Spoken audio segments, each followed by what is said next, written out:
Okay, so I want to talk to you about another healthy snack for the ketogenic diet, and that is nuts. As you can see here, this is a jar of nuts that I have and I snack on.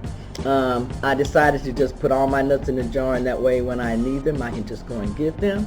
In here I have almonds, I have macadamia, I have a few cashews, I have sunflower kernels, sunflower seeds, I have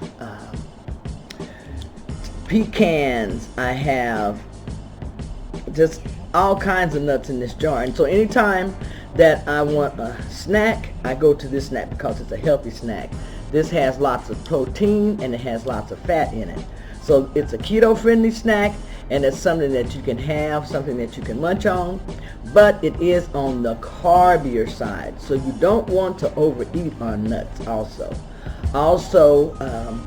Just be lenient with your nuts. You don't want to eat a whole bunch at a time, but almonds have lots of magnesium in it, which is good for your heart.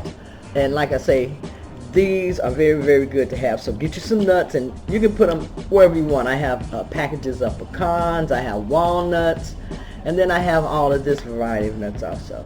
So nuts are very, very good for you on the ketogenic diet. You can eat nuts. It's important to choose good food sources, and these contain good amounts of protein, healthy fats, and that's what you want to be eating while you're on the ketogenic diet. So enjoy, enjoy, enjoy. If you have enjoyed my video, please give me a thumbs up and hit that subscribe box below, and that way you won't miss any videos that I make or share. Thank you.